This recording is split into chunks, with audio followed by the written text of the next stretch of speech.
अस्सलाम वालेकुम स्टूडेंट्स, क्या हाल हैं आपके। मेरा नाम है अबराज चौहान। आज हम question number 25 chapter number 1 first year chemistry का करने जा रहे हैं। एक बात, क्वेश्चन नंबर 21 शॉर्ट क्वेश्चंस के लिए बहुत इंपॉर्टेंट है। ये एक्सप्लेन है करना है विद रीज़न, लॉजिक के साथ कि ऐसा क्यों होता है या आपकी नज़र में ये सही क्यों है स्टेटमेंट, या आप अगर कैलकुलेट करके बता सकते हैं तो उसे प्रूव करें। आपके बोर्ड के अंदर ये चीज बहुत इंपॉर्टेंस रखती है कि वो जज करे कि आपको क्वेश्चन अटेम्प्ट करने के दौरान इस बात का अंदाजा है कि आपका आंसर ये जो आया है वो करेक्ट है, इसके पीछे लॉजिक क्या है, ये कम क्यों आया है, ये ज्यादा क्यों आया है, या जो आपने कैलकुलेट किया है क्या वो दूसरे वैल्यू से मैच करता है कि नहीं। या सम टाइम जो रीजन पूछी जाती है वो प्योरली एनालिटिकल बेस होती है कि वो ऐसा क्यों हो रहा है। हम चलते हैं अपने क्वेश्चन की तरफ। इसके काफी सारे पार्ट्स हैं, वन बाय वन सॉल्व करते हैं और देखते हैं कि इसकी पीछे रीजंस क्या हैं, इसके अंदर डिफरेंट जजमेंट्स क्या हैं इसको सॉल्व करने के लिए। हम करने जा रहे हैं क्वेश्चन नंबर 25। इसमें हमने ना रीजन के साथ, लॉजिक के साथ एक्सप्लेन करना है कि जो स्टेटमेंट गिवन है वो ट्रू कैसे है, या वो प्रॉपरली लॉजिक रिक्वायर्ड कर रहे हैं हमसे कि हम बताएं कि ऐसा क्यों होता है।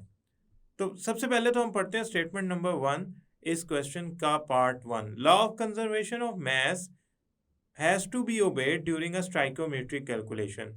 Law of conservation of mass को ओबे होना चाहिए, यानी कि अगर आप स्टाइकोमेट्रिक कैलकुलेशन कर रहे हैं, यानी कि रिएक्टेंट से प्रोडक्ट फाइंड कर रहे हैं, तो law of conservation of mass को ओबे करना चाहिए।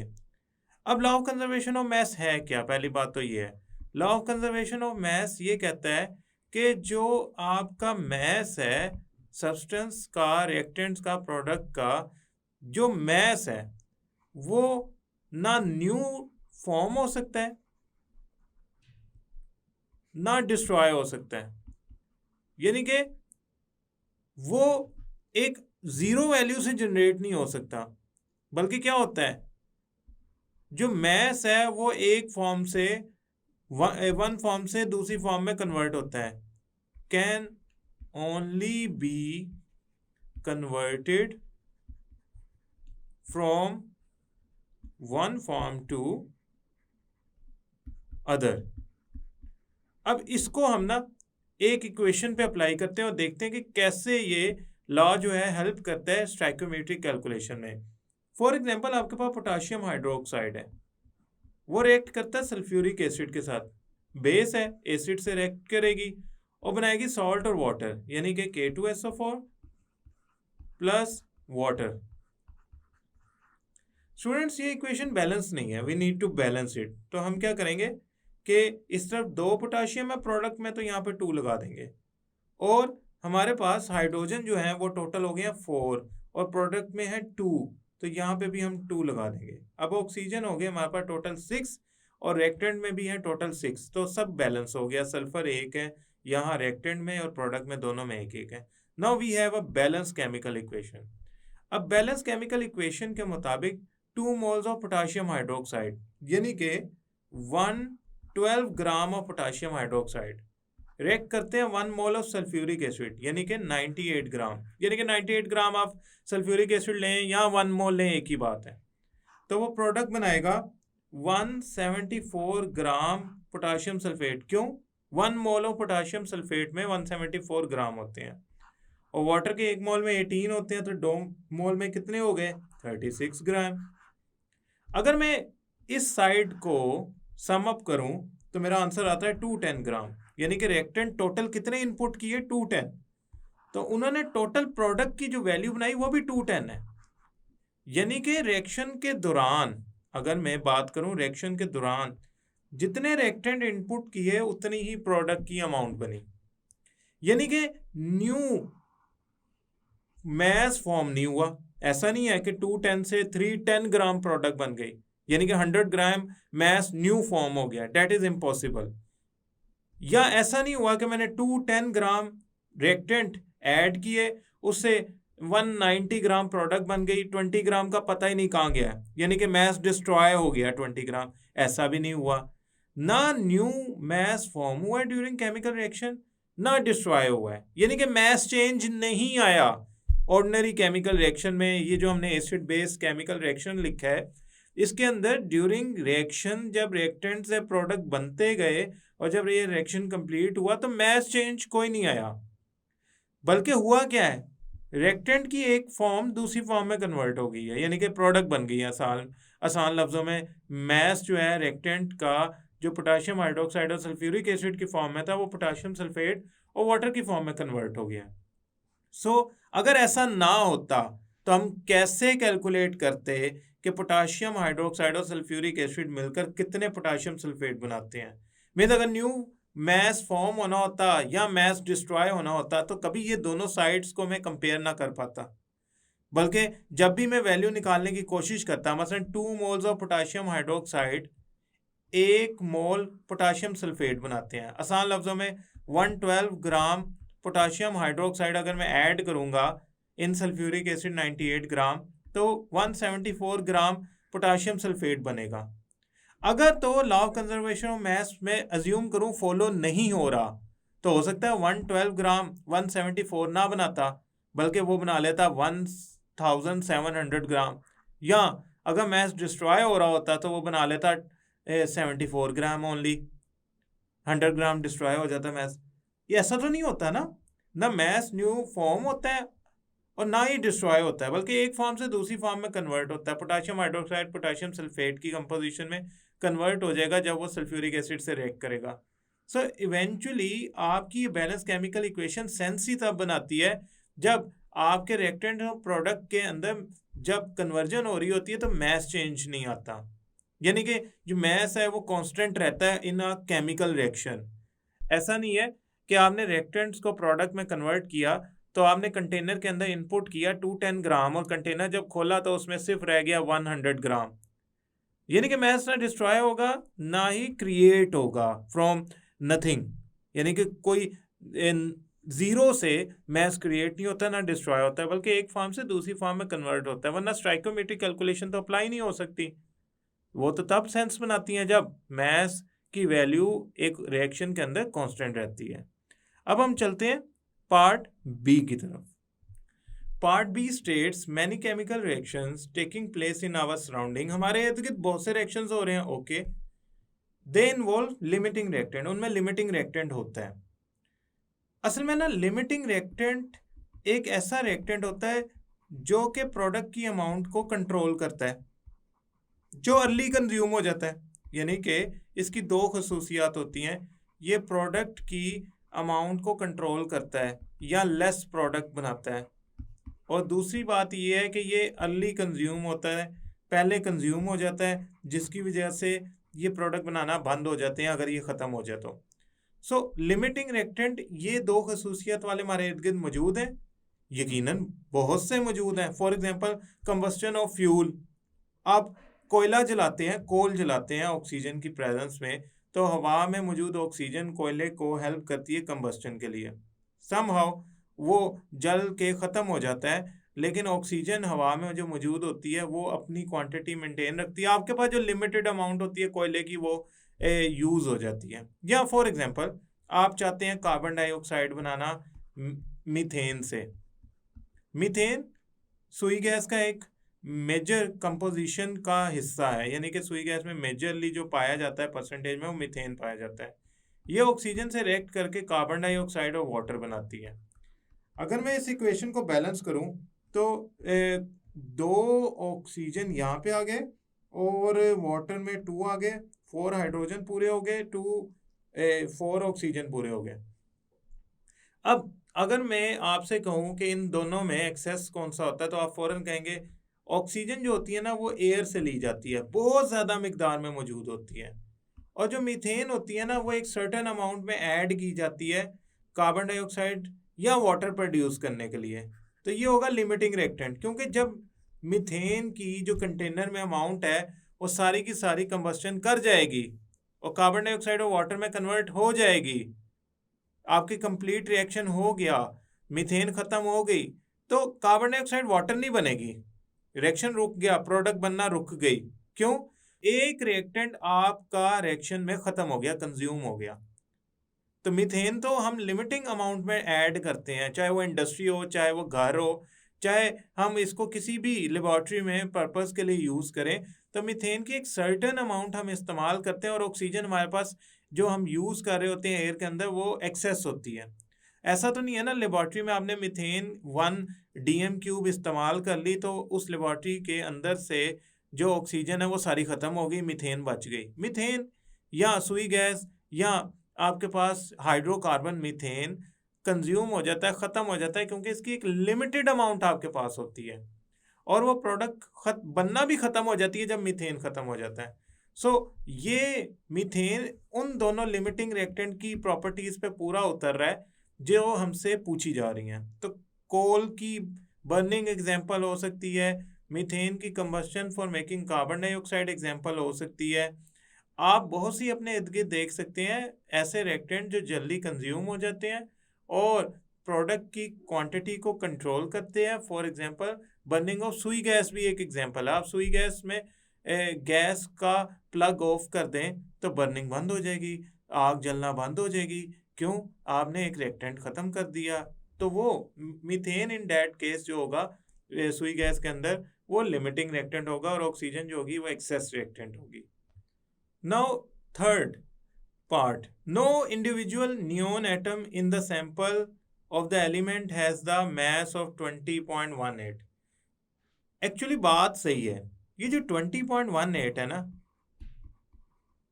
AMU, ये असल में आइसोटॉप्स और उनकी रिलेटिव अबंडेंस को इनकॉर्पोरेट करते हुए एवरेज एटॉमिक मास निकाला गया है एक फार्मूले के तहत, isotope multiply bye there relative abundance divided by 100, जो फार्मूला होता है हमारे पास। यानी कि 20.18 is actually average atomic mass जो फ्रैक्शन की वैल्यू में है। हमारे पास जो नियोन का सैंपल होता है ना, उस सैंपल के अंदर 3 आइसोटॉप होते हैं, नियोन 20, नियोन 21 और नियोन 22। ये 3 आइसोटॉप होते हैं हमारे पास। और इसमें जो नियोन 20 होता है ना वो होता है 90.92 और नियोन 21 होता है 0.26%। ये दोनों परसेंटेजेस हैं। और नियोन 22 होता है 8.82%। 21 होता है 0.26, सबसे कम होता है परसेंटेज में। अब देखिए अगर मेरे सैंपल की बात करो तो मेरे सैंपल में जो मैसेज गिवन है वो नियोन के 3 है, 20, 21, 22। लेकिन जो मैं वैल्यू यूज करता हूँ वो होती है 20.18। ये असल में एवरेज एटॉमिक मास होता है। ये कैसे आता है? Average atomic mass AAM can be calculated by formula. वो फार्मूला क्या है? वो फार्मूला ये है कि mass of first isotope multiply bye इसकी परसेंटेज, यानी कि फर्स्ट आइसोटॉप क्या है 20, उसकी परसेंटेज क्या है 90.92, plus mass of second isotope multiply by उसकी percentage plus mass of third isotope multiply by उसकी परसेंटेज डिवाइडेड बाय 100। अगर मैं ये सारी वैल्यूज लगा देता हूँ, यानी कि 20 multiply by 90.92 plus 21 multiply by 0.26 plus 8.82 multiply by ये जो परसेंटेज है और जो मास है A3 वो है 22 डिवाइडेड बाय 100, तो मेरे पास जो आंसर आता है वो आता है 20.18।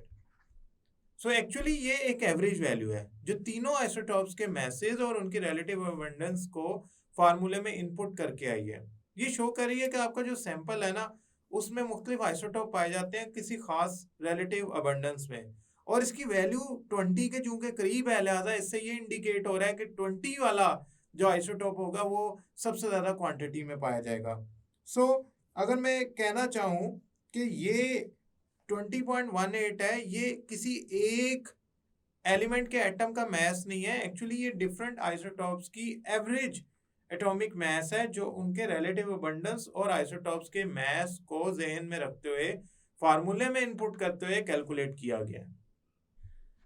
अब ये जो फोर्थ स्टेटमेंट है दैट इज वेरी इंटरेस्टिंग कि 1 mole sulphuric acid 1 mole sulphuric acid should completely react with 2 moles of sodium hydroxide। 2 moles of sodium hydroxide से कंप्लीटली रिएक्ट करना चाहिए। अब देखें ये तो एसिड है और ये बेस है, तो इसका मतलब ये है एसिड और बेस आपस में रिएक्ट करके सॉल्ट और वाटर बनाएंगे। पहले तो मैं ये देखता हूँ कि मेरी इक्वेशन बैलेंस भी है कि नहीं। यहाँ पे आ जाएगा 2, now equation is balanced. Okay, अब एसिड और बेस रिएक्शन कर रहे हैं। How does Avogadro's number help to explain it? Avogadro's number कैसे एक्सप्लेन करते हैं इस पूरी इक्वेशन को? देखें, 1 मोल का मतलब ये है कि 6.02 10⁻23 पार्टिकल्स या मॉलिक्यूल्स ऑफ सल्फ्यूरिक एसिड को रिक्वायर्ड है कितने सोडियम हाइड्रोक्साइड के पार्टिकल से रिएक्शन करना? 2 मोल्स। 2 मोल्स में कितने होंगे? 2 मल्टीप्लाई बाय 6.02 10⁻23, यानी कि अपने से डबल से सोडियम हाइड्रोक्साइड की पार्टिकल से वो रिएक्ट करता है। ऐसा क्यों है? देखें, सल्फ्यूरिक एसिड जब आयोनाइज किया जाए ना एक मॉलिक्यूल, तो वो 2 हाइड्रोजन आयन बनाता है, ये रिवर्सिबल रिएक्शन होता है आयोनाइजेशन का, और एक बनाता है सल्फेट आयन। सोडियम हाइड्रोक्साइड को अगर आयोनाइज किया जाए ना, तो हाइड्रोक्सिल आयन और सोडियम आयन 2 पार्ट्स होते हैं इसमें, तो ये बनाएंगे एक सोडियम आयन और एक बनाएंगे हाइड्रोक्सिल आयन। अब एसिड और बेस के रिएक्शन का मतलब ये होता है कि एक हाइड्रोजन आयन एक हाइड्रोक्सिल आयन से मिलकर वाटर का मॉलिक्यूल बनाए, ये कहलाएगी न्यूट्रलाइजेशन, यानी कि एसिड ने बेस से रिएक्शन कर लिया। अब मेरे पास है 2 हाइड्रोजन आयन। अब 2 हाइड्रोजन आयंस को रिएक्ट करने के लिए एक हाइड्रोक्सिल आयन की जरूरत नहीं होती। इक्वेशन के मुताबिक एक हाइड्रोजन आयन एक रिक्वायर्ड करता है, तो 2 कितने रिक्वायर्ड करेंगे? 2 रिक्वायर्ड करेंगे। इसका मतलब मेरे एक sulphuric acid 2 hydrogen ion produce करता है, तो उसे हाइड्रोक्सिल आयन 2 टाइम्स चाहिए, लेकिन सोडियम हाइड्रोक्साइड तो ये 1 टाइम प्रोड्यूस कर रहा है। तो इसका मतलब मुझे ये है कि एक सल्फ्यूरिक एसिड के 2 हाइड्रोजन आयंस को न्यूट्रलाइज करने के लिए मुझे सोडियम हाइड्रोक्साइड के 2 मॉलिक्यूल्स चाहिए होंगे, ताकि वो 2 हाइड्रोक्सिल आयन बनाएं और ये आपस में रिएक्ट करके, यानी कि 2 hydrogen ion of sulphuric acid 2 hydroxyl ion of sodium hydroxide react करके 2 वाटर के मॉलिक्यूल बना लें, तब ये कंप्लीट होगा, रिएक्शन न्यूट्रलाइज होगा। यानी कि एक सल्फ्यूरिक एसिड का मॉलिक्यूल 2 हाइड्रोक्सिल आयंस, यहाँ एक सल्फ्यूरिक एसिड 2 बना लेता है, तो एक सल्फ्यूरिक एसिड का मॉलिक्यूल जो कि 2 हाइड्रोजन आयन प्रोड्यूस करता है, उसको 2 सोडियम हाइड्रोक्साइड के मॉलिक्यूल्स चाहिए होते हैं जो 2 हाइड्रोक्सिल आयन प्रोड्यूस करें, ताकि वाटर बने और न्यूट्रलाइजेशन हो। यानी कि एक के लिए 2 चाहिए होते हैं, 1 मोल सल्फ्यूरिक एसिड के लिए 2 मोल चाहिए होते हैं। तो मेरे पास अगर 6.02 10⁻23 होगा, तो मुझे उसके लिए कितने चाहिए होंगे? डेफिनेट सी बात है, 2 मल्टीप्लाई बाय 6.02 10⁻23। क्यों? 6.02 10⁻23 तो बना लेंगे 2 टाइम्स ऑफ हाइड्रोजन आयन की जो अमाउंट बनती है, कितनी बनती है ये देखते हैं। 2 टाइम्स 6.02 10⁻23, मुझे सोडियम हाइड्रोक्साइड भी 2 टाइम्स लेना पड़ेगा, ताकि क्योंकि एक एक बनाता है, तो इतनी कंसंट्रेशन इतनी ही बनाएगी, 2 × 6.02 10⁻23। अब जाके ये दोनों बराबर हुए हैं और एक दूसरे को न्यूट्रलाइज कर सकेंगे। लिहाजा एवोगैड्रोस नंबर से हमें ये अंदाजा हुआ कि 1 मोल सल्फ्यूरिक एसिड का मतलब ये है कि 1 mole sulphuric acid 2 multiply by 6.02 10⁻23 hydrogen ion produce करता है। तो उसको न्यूट्रलाइज करने के लिए हमें 2 multiply by 6.02 10⁻23 he hydroxyl ions चाहिए होंगे। वो तभी प्रोड्यूस हो सकते हैं जब 2 मोल सोडियम हाइड्रोक्साइड हो। तो हमने क्या किया, 1 मोल सल्फ्यूरिक एसिड लिया, जिसने हाइड्रोजन आयन की जो कंसंट्रेशन प्रोड्यूस की वो ये है, ये वाली, और हमने हाइड्रोक्सिल आयन को 2 टाइम्स प्रोड्यूस करने के लिए डबल वैल्यू ली सोडियम हाइड्रोक्साइड के मोल्स की, यानी कि 2 मोल्स लिए, जिन्होंने इतनी कंसंट्रेशन प्रोड्यूस की और अल्टीमेटली न्यूट्रलाइजेशन रिएक्शन किया।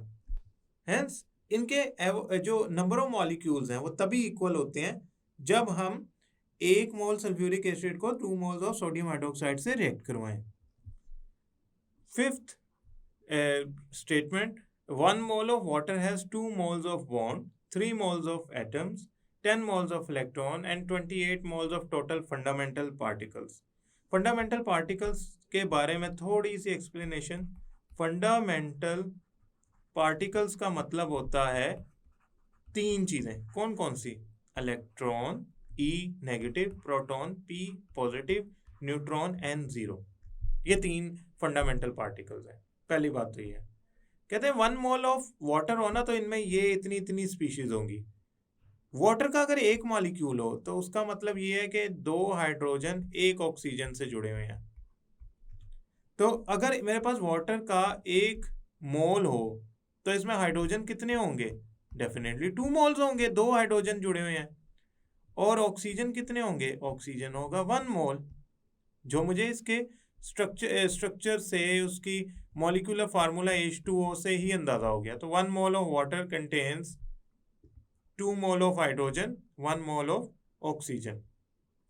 अगर मैं वाटर की बात कर रहा हूं तो इसमें नंबर ऑफ बॉन्ड कितने हैं? आप फौरन कहेंगे इसमें 2 बॉन्ड्स हैं, एक ये बॉन्ड है, एक ये बॉन्ड है, तो 2 कोवलेंट बॉन्ड है। तो 1 मोल ऑफ वाटर के अंदर 2 मोल्स ऑफ कोवलेंट बॉन्ड होते हैं, एक के अंदर 2 होते हैं, तो 1 मोल के अंदर 2 मोल्स ऑफ कोवलेंट बॉन्ड होंगे। ओके, हमारा 2 मोल्स ऑफ बॉन्ड भी करेक्ट हो गया, हाइड्रोजन और ऑक्सीजन के एटम्स। अच्छा, अब हाइड्रोजन 2 मोल्स हैं, ऑक्सीजन 1 मोल है, तो टोटल कितने मोल्स हुए एटम्स के? 3 मोल्स हो गए। तो ये भी रिक्वायरमेंट पूरी होगी हमारी, यानी कि 3 मोल्स हो गए, 2 मोल्स ऑफ। अब इलेक्ट्रॉन्स कितने हैं? इलेक्ट्रॉन्स जांचने के लिए हमारे पास ऑक्सीजन का एटॉमिक नंबर पता होना चाहिए। हम ऐसा करते हैं, वाटर को यहाँ पे लिख लेते हैं। एक वाटर के अंदर 2 हाइड्रोजन है, एक ऑक्सीजन है। ऑक्सीजन का एटॉमिक नंबर होता है 8, हाइड्रोजन का एटॉमिक नंबर होता है 1। तो 2 हाइड्रोजन, वैसे एक एटॉमिक नंबर का मतलब है 1 electron 1 proton, no neutron, 0। Oxygen का 8 एटॉमिक नंबर का मतलब है इलेक्ट्रॉन 8, प्रोटॉन 8। 16 उसका एटॉमिक मास होता है, वहां से पता लग जाता है कि इसके अंदर 8 न्यूट्रॉन्स है। हाइड्रोजन का एटॉमिक मास भी 1 होता है, लिहाजा मैंने इसमें न्यूट्रॉन नहीं लिखे। तो हम ऐसा करते हैं, इधर इसके न्यूट्रॉन लिख लेते हैं। 16 इसका एटॉमिक मास होता है, एटॉमिक मास में से एटॉमिक नंबर निकाल दो तो न्यूट्रॉन बनते हैं, वो निकले 8 न्यूट्रॉन, और इसमें है 0 न्यूट्रॉन, 1 इलेक्ट्रॉन 1 प्रोटॉन। अब आप कहेंगे सर हाइड्रोजन तो है 2 टाइम्स, तो इसका मतलब इसको 2 से मल्टीप्लाई कर दो, इसको भी 2 से 0 को मल्टीप्लाई करो तो क्या आएगा? डेफिनेटली 0 ही आएगा। तो अब मैं इनको गिनता हूँ, ये total number of fundamental particle in oxygen कितने बन रहे हैं? 8 3 टाइम्स कितने बन रहे हैं? 24। टोटल नंबर ऑफ 2 हाइड्रोजन के अंदर फंडामेंटल पार्टिकल, न्यूट्रॉन 0 है तो मैंने काउंट ही नहीं किया, वो बनते हैं 4। तो 4 + 24 जो है आपके पास क्या आंसर जनरेट करता है? 4 + 24 आपके पास आंसर जनरेट करता है 28 fundamental particles. Fundamental particles. Electrons की बात की जाए तो 10 मोल्स ऑफ इलेक्ट्रॉन होते हैं। देखें, हाइड्रोजन 2 हैं, एक हाइड्रोजन में 1 मोल इलेक्ट्रॉन्स होते हैं, यानी कि 1 मोल हाइड्रोजन ली जाए तो 1 मोल इलेक्ट्रॉन लिए गए हैं असल में। तो 2 हाइड्रोजन के लिए गए हैं, तो हमारे पास मोल्स, तो 2 मोल्स ऑफ इलेक्ट्रॉन होंगे 2 हाइड्रोजन के अंदर। एक ऑक्सीजन का मोल हो तो उसमें 8 इलेक्ट्रॉन होते हैं, 8 मोल ऑफ इलेक्ट्रॉन होते हैं, तो ये होंगे 8 मोल ऑफ इलेक्ट्रॉन। तो ये टोटल कितने बन गए? 10 मोल्स ऑफ इलेक्ट्रॉन्स। अब याद रखिएगा, एक हाइड्रोजन एटम में 1 इलेक्ट्रॉन होता है, 1 मोल हाइड्रोजन एटम में 1 मोल इलेक्ट्रॉन्स होंगे। तो 2 मोल्स हाइड्रोजन एटम में मैंने 2 लिख दिया, ऑक्सीजन में 8 लिख दिया, और टोटल 10 मोल्स ऑफ इलेक्ट्रॉन आ गए। आपने इस तरह कैलकुलेट करके एग्जाम में बताना है और उनको हाईलाइट भी करना है। अब हम चलते हैं नेक्स्ट पार्ट की तरफ। Nitrogen and carbon monoxide have same number of electron, proton and neutron. This is very important short question जो अक्सर बोर्ड में आता है। मैं ऐसा करता हूँ, चूंकि मैंने नाइट्रोजन और कार्बन मोनोऑक्साइड को कंपेयर करना है, तो मैं एक साइड पे नाइट्रोजन ले लेता हूँ और दूसरी साइड पे मैं कार्बन मोनोऑक्साइड ले लेता हूँ। ये आ गई कार्बन मोनोऑक्साइड। ओके, अब स्टूडेंट्स हम ना इनके 1 बाय 1 इलेक्ट्रॉन कंपेयर करते हैं। 2 नाइट्रोजन के एटम्स हैं N2 के अंदर, 2 नाइट्रोजन के एटम है N2 के अंदर। नाइट्रोजन का जो एटॉमिक नंबर होता है ना वो 7 होता है। मैं यहाँ लिख लेता हूँ, atomic number of nitrogen is 7। तो इसका मतलब 7 इलेक्ट्रॉन्स होंगे, 7 ही प्रोटॉन्स होंगे। एटॉमिक मास ऑफ नाइट्रोजन 14 होता है, तो 14 में से एटॉमिक नंबर निकाल दो तो नंबर ऑफ न्यूट्रॉन आ गए, 7 न्यूट्रॉन होते हैं। तो N2 है, इसका मतलब एक अगर एटम्स में ये सब कुछ होता है तो 2 एटम्स में क्या होगा, 7 इलेक्ट्रॉन, 7 प्रोटॉन, अगेन 7 न्यूट्रॉन। तो टोटल मेरे पास आंसर आया 14 इलेक्ट्रॉन आए पूरे मॉलिक्यूल के अंदर, 14 ही प्रोटॉन आए फंडामेंटल पार्टिकल, और 14 ही न्यूट्रॉन है। अब मैं देखता हूँ कि कार्बन मोनोऑक्साइड में क्या होता है। कार्बन का एटॉमिक नंबर जो होता है, कार्बन का जो एटॉमिक नंबर होता है वो होता है एटॉमिक नंबर 6। ऑक्सीजन का जो एटॉमिक नंबर होता है वो होता है 8। मैं यहाँ लिख लेता हूँ पहले प्रॉपरली। ओके, सो कार्बन में जो इलेक्ट्रॉन्स हुए वो है 6 एटॉमिक नंबर जितने, 6 ही प्रोटॉन हुए। एटॉमिक मास होता है कार्बन का 12, तो 12 माइनस 6 यानी कि 6 न्यूट्रॉन हुए। ऑक्सीजन में 8 एटॉमिक नंबर, तो नंबर ऑफ इलेक्ट्रॉन्स कितने हुए, 8 इलेक्ट्रॉन्स हुए। नंबर ऑफ प्रोटॉन्स कितने हुए, 8 प्रोटॉन्स हुए, क्योंकि एटॉमिक नंबर जो है ना वो इलेक्ट्रॉन और प्रोटॉन की क्वांटिटी को बताता है। Number of protons is equal to atomic number, और एक न्यूट्रल एटम के अंदर जितने प्रोटॉन है उतने इलेक्ट्रॉन होते हैं। एटॉमिक मास होता है ऑक्सीजन का 16, जो पीरियोडिक टेबल से आसानी से देखा जा सकता है। तो 16 minus 8 is equal to 8 neutron. अब मैं इन सारों को जमा कर लेता हूं, तो मेरा इसका आंसर आया again 14 electron, 14 proton and 14 neutron. अगर आप गौर से देखें तो आप कहेंगे कि the amount of electron in nitrogen and proton and neutron are equal to amount of electron, proton, neutron in carbon monoxide. So इन दोनों के अंदर इलेक्ट्रॉन, प्रोटॉन और न्यूट्रॉन की जो तादाद है वो बराबर है, अगर मैं एटॉमिक नंबर और एटॉमिक मास को इनकॉर्पोरेट करते हुए इनको कैलकुलेट करूं। स्टूडेंट्स, ये लास्ट वाला जो स्टेटमेंट है इसको बहुत ज़्यादा प्रैक्टिस कीजिएगा। इंपॉर्टेंट तो सारी हैं, लेकिन यूजुअली लास्ट वाली ज़्यादा रिकरिंग है, ज़्यादा दफ़ा आती है बोर्ड के एग्जाम में। स्टूडेंट्स, क्वेश्चन नंबर 25 थोड़ा सा याद भी करना पड़ेगा, बहुत सा समझना भी पड़ेगा। मैं उम्मीद करता हूं कि एक एक चीज़ मैंने इसमें आपको एक्सप्लेन की है और आपको समझ भी आई होगी। नेक्स्ट लेक्चर तक के लिए अल्लाह हाफिज़।